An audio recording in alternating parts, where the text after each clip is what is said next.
Now, when Jupiter is in the 6th house from Ketu, which means then Ketu is in the 8th house from Jupiter. So this placement of Jupiter going into the 6th house from Ketu.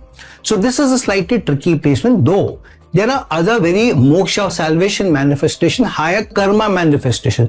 Ketu is anyways the planet of pending karma, where the karma has been extinguished. However, there may be certain remnants where you need to contribute, but those fruits will not come to you because Ketu is the planet of negation, where means wherever Ketu is placed, you have to do more for others and expect less.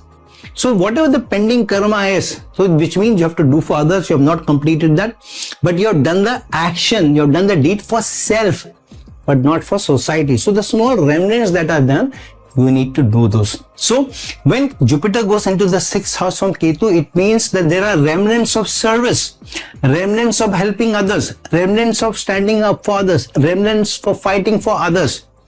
And only when you do that, then the 8th house, the transformation that Ketu is promising comes to you, which means only when you are ready to work for others, serve others, even belittle yourself for others, rise for others, help others, stand up for others, then Ketu will give you the transformation. The huge change will come to you in your life, which means if you are stagnant, you are not doing very well, you are caught up.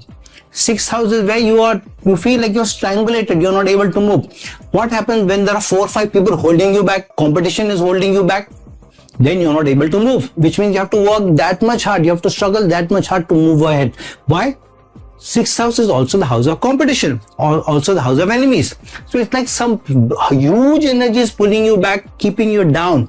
So you need to work that much more hard to serve and use your wisdom and higher learning to overcome others rather than fight. This is not to fight. Then the transformation comes to you, the higher learning, the opening up, the nirvana comes to you, and then the gains come to you. However, this is also very, very spiritual place, which means if you're ready to work for others, then the higher elevation may come to you. Sometimes the higher elevation is not about dying and then getting your soul highly elevated. It means the higher elevation in society may come to you. The higher elevation in your wisdom may come to you. The higher elevation in your thought process will come to you. The higher elevation in what trajectory your life is taking from then on will come to you. So it's overall a mixed placement where you need to serve, you need to give up, you need to fight, you need to stand up for others, but the transformation, the change for the better, for more spiritual elevation, for spiritual enlightenment will come to you.